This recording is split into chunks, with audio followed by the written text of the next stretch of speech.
Je, unaifahamu simu ya iPhone? Na je, unajua siri iliyopo nyuma ya mafanikio ya simu hii na kampuni yake kwa ujumla? Leo nakupa siri za mafanikio ambazo unaweza kuzitumia pia kwenye maisha yako. Angalia video hii hadi mwisho. Kuna wakati unapoangalia kampuni kubwa kama iPhone, unaona tu mafanikio ya nje, nembo inayotambulika kila kona ya dunia, thamani ya soko inayovuka dola trilioni 4 na bidhaa zinazobadilisha kabisa namna tunavyoishi. Lakini je, unajua kwamba hii himaya ilianzia wapi? Historia ya Apple sio hadithi ya ushindi na mfululizo wa matukio ya ushindi. Ni hadithi ya uasi, kufukuzwa, kurudi kwa kishindo na hatimaye utawala wa kiufundi duniani kote. Mwaka 1985, Steve Jobs, mtu ambaye ndiye aliyekuwa mwanzilishi wa kampuni ya Apple, alifukuzwa kutoka kampuni yake mwenyewe baada ya mgogoro wa bodi ya wakurugenzi. Hivyo ilikuwa ni pigo lililowezesha kumaliza ndoto ya mtu yeyote yule duniani.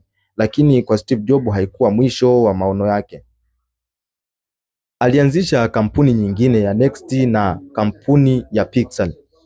Alijifunza nidhamu ya juu na umuhimu wa ubunifu usio na mipaka. Ilipofika mwaka 1997, Apple ilikuwa karibu kufa. Ilibakiwa na siku 90 tu za kifedha ambapo ilikaribia kufilisika kabisa. Hapo ndipo kampuni iliona kuwa kuna umuhimu wa kumrudisha Steve Jobs, kwa sababu alikuwa na maono makubwa na kampuni zake alizoanzisha, kampuni ya Next pamoja na Pixar, zilikuwa ni kampuni zinazofanya vizuri. Kwa hiyo kampuni ya Apple iliona kuna umuhimu wa kumrudisha Steve Jobs kwa sababu ni mtu ambaye ana maono makubwa, na alirejea tena kuiongoza kampuni yake ya Apple. Watu wengi walijaribu kuokoa gharama kwa kupunguza ubora, lakini Jobs alifanya kinyume chake. Alipunguza bidhaa zote zisizokuwa na maana na kuweka umakini kwenye kitu kimoja tu, ubora wa hali ya juu. Mwaka 2007, iPhone ilitangaza simu yake ya kwanza ya touch screen, ambayo ilikuwa ni mara ya kwanza, kwani hapo mwanzo zilikuwa zikitumika simu za keyboard ambazo hazikuwa na touch screen phone. Sasa tujiulize, ni nini hasa kilimfanya Jobs awe na ujasiri wa kupanda jukwani mwaka 2007 na kutangaza simu ya iPhone kama simu ya touch screen? Wakati huo makampuni makubwa kama Nokia na BlackBerry, pia kulikuwepo na Microsoft, yalitawala soko la dunia. Ukitazama ripoti za mwaka huo, viongozi wa BlackBerry walicheka hadharani na kusema touch screen phone hazitafanya kazi kwa watumiaji wa biashara. Walijiamini kwenye kiwango kikubwa kwa simu zao za keyboard za plastiki. Walishindwa kuona mabadiliko ya tabia ya mwanadamu. Apple haikuuza simu, iliuza uwezo wa kugusa teknolojia. Hapa ndipo unapoona nguvu ya maono ya Steve Jobs. Haikuwa tu kujenga kitu ambacho watu walikuwa wakihitaji, ila alikuwa akijenga kitu ambacho watu walihitaji bila wao wenyewe kujua. Hiyo ndiyo siri iliyopo nyuma ya kampuni ya Apple. Apple haikufuata soko, ililazimisha soko kuwafuata. Mwaka 2011, Steve Jobs alifariki. Baada ya kufariki kwa Steve Jobs mwaka 2011, wengi walitabiri anguko la kampuni ya Apple ingekuwa ndiyo mwisho wake. Lakini hapo ndipo alipoingia CEO mpya ambaye ni Tim Cook. Kama Jobs alikuwa msanii, basi Tim Cook alikuwa ndiye mhandisi na mwendeshaji wa kampuni hii. Cook alichukua maono ya Jobs na kuyafanya kwa mfumo wa uzalishaji na usambazaji wenye ufanisi wa hali ya juu.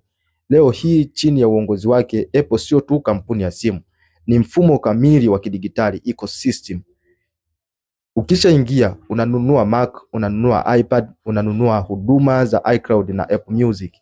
Wanakuweka ndani ya ulimwengu wao wenyewe ambapo kila kitu kinafanya kazi kwa urahisi. Pili, kukataliwa ni sehemu ya mchakato. Kama Steve Jobs alifukuzwa kwenye kampuni yake mwenyewe na kuitwa asiyefaa kwenye kampuni ambaye aliunda mwenyewe, wewe pia utakutana na watu ambao watakucheka juhudi zako, pia watasema vibaya, hii ni ngumu au hii hauwezi.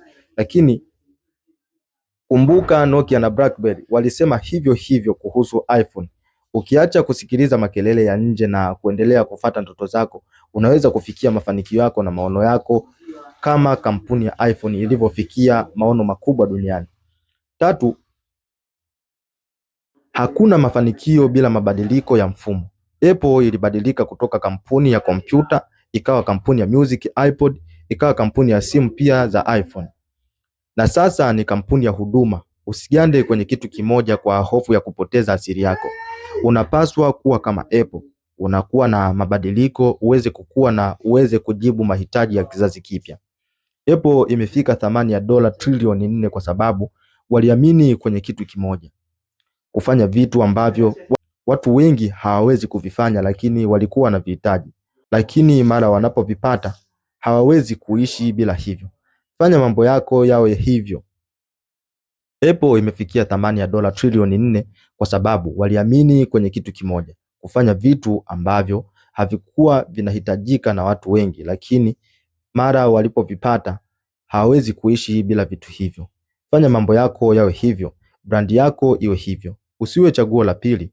Kuwa mtu ndiye ambaye anabadilisha mchezo, hata kama mwanzoni utaonekana kama mtu ambaye ana ndoto za kichaa. Anayejua unachokifanya awe ni wewe mwenyewe. Safari yako ya kufikia mafanikio unayoyataka haitatokea kwa bahati mbaya. Itatokea kwa sababu utajenga kitu chenye thamani. Utakivutia kwa watu ndani ya ulimwengu wako, na hautakata tamaa hata pale dunia itakapocheka. Angalia Apple, chukua nidhamu ya Tim Cook, chukua maono ya Steve Jobs na ujenge brandi yako iwe himaya kubwa zaidi duniani.